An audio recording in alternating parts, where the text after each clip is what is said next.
The all-new third-generation Sequoia is here for 2023, and with its introduction, we see the addition of this new Capstone trim configuration, which is basically the top-end luxury model within the Sequoia lineup. It stickers in at an eye-watering $80,000, and in today's video, I want to talk a little bit about what you get with the Capstone trim package and ultimately help answer the question, is it worth its $80,000 price? So real quick, we'll just go over what you get specifically with the Capstone model of the Sequoia. Big picture, it's very similar to the rest of the Sequoia lineup. You're getting the same powertrain, you're getting the same capability throughout the lineup. Really, what sets the Capstone apart is that it's got a number of aesthetic differences, and then it's also a fully loaded model. So it's gonna come checking all of the boxes in terms of luxury and tech features. As far as what sets it apart specifically from other trim levels, we've got the chrome grille up here.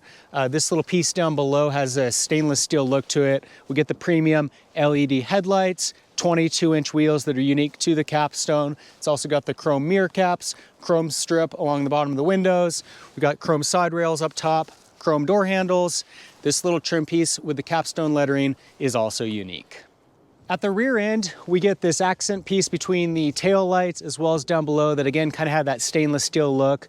We get the chrome Sequoia lettering, and then we also get automatic running boards that will automatically deploy when the doors are open and then close when the doors are closed. Inside the Capstone, it's fully loaded with luxury and tech features. So anything you can get on the Sequoia, this model's got. And then again, some of those things that set it apart from the rest of the lineup. We've got the white leather accents on our dashboard here, center console, and then on our seats as well, with the upper portion of the seats being white and then the lower portion being black with the white stitching, number of other leather soft touch surfaces throughout the vehicle. It's also worth noting that in the Capstone model, you are getting real leather seats as opposed to the limited model, which has a fake leather seating surface. So it's more premium material. Not that there's anything wrong with what you're getting in the limited, because they're pretty nice seating surfaces as well. And then in the Capstone, you're also getting the walnut wood grain accents. So we've got this piece that cuts across the dash here, as well as center console here, and then some door accents. And then we also get ambient lighting at nighttime. I'll throw up a clip to show you guys what that looks like. Gives the cabin a very cool effect.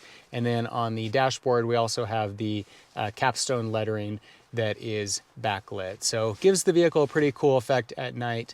And again, otherwise, basically it's just a fully loaded model with a few of these touches to kind of set it apart from the rest of the lineup. I think the first thing to look at to decide whether the Capstone Sequoia is worth its $80,000 price tag is to look at it relative to the rest of the Sequoia lineup. And that takes me to the limited model, which in my mind is really probably the best value in the Sequoia lineup if you're looking to get some of those luxury and tech features at a reasonable price. A four-wheel drive limited Sequoia base model is going to come in at about $69,000 compared to $80,000 for this, so you're looking at about an $11,000 savings. So what's the difference between those two models in terms of features? Well, for starters, we've got those aesthetic features that I already went over inside and out. So that's one of the differences. But then as far as actual features, the premium LED headlights, the automatic running boards, we've got auto sensing windshield wipers, the JBL premium audio system, panoramic sunroof, and the heated and ventilated captain's chairs. Those features are going to cost you about $11,000. Now, if those are all items that you want to get on your Sequoia, then maybe the Capstone is worth it. If you're looking to get maybe just one or two of those features, you can get the limited model and add in some of those features. And so that's probably the direction that I would go if I was going to buy a Sequoia. Another option to consider if you are looking to get most of those features is the Platinum model, which again, a four-wheel drive model that would ring in at about $76,000. So $4,000 less than this.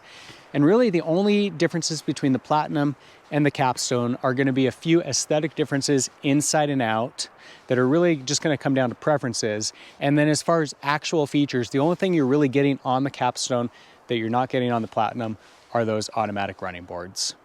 Next, we've got to take a look at the Sequoia relative to its competition. And truthfully, for a real full-size SUV, it's a pretty small segment. You've basically got the Chevy Tahoe, the GMC Yukon, the Nissan Armada, and the Ford Expedition. I would say that those, along with the Sequoia, kind of round out this segment.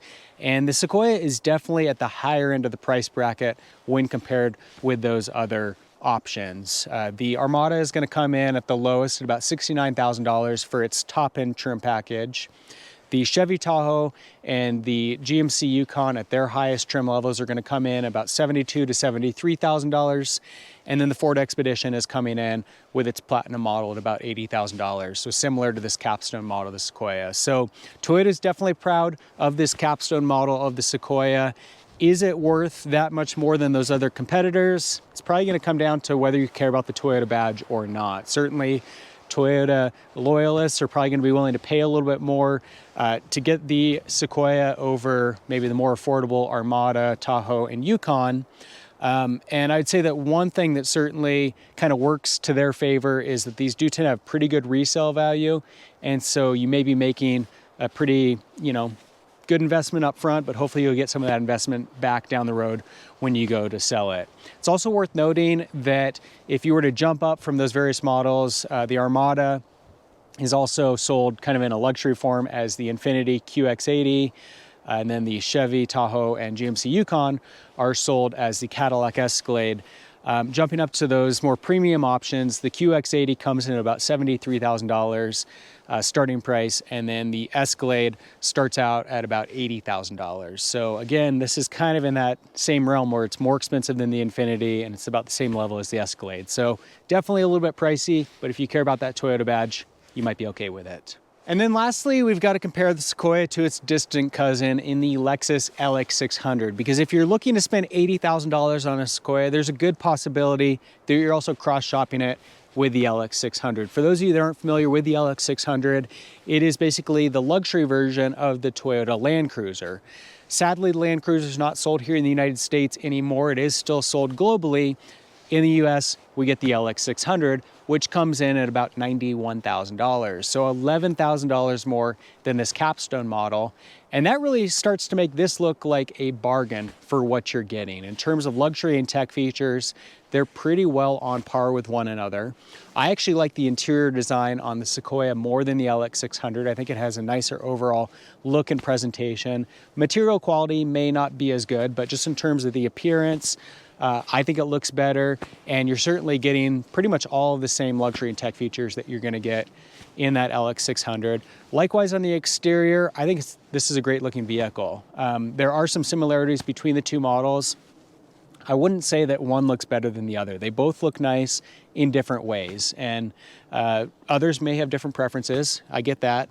But I think in terms of overall appearance, inside and out, the Sequoia holds its own against that LX600.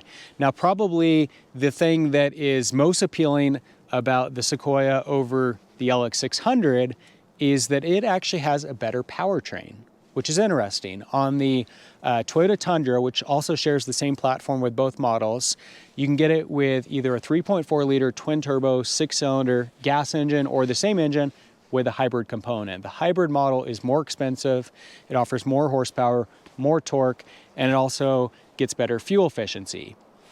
Now, for some reason, Toyota and Lexus decided to put the standard gas engine in the LX600. It does get slightly better performance numbers than the Tundra does, but lower than what you get here in the Sequoia. The Sequoia comes standard with the hybrid version. So you're getting more horsepower, more torque, and better fuel efficiency on the Sequoia than you are in the LX600. From that standpoint, along with those other factors, I think that the Capstone looks like a huge bargain when compared with that LX600. So in summary, the Capstone has a lot to offer, but is it worth its $80,000 price tag? Well, if you're looking within the Sequoia lineup, I'd say probably not. It's definitely overpriced when compared with other models like the Limited and the Platinum model.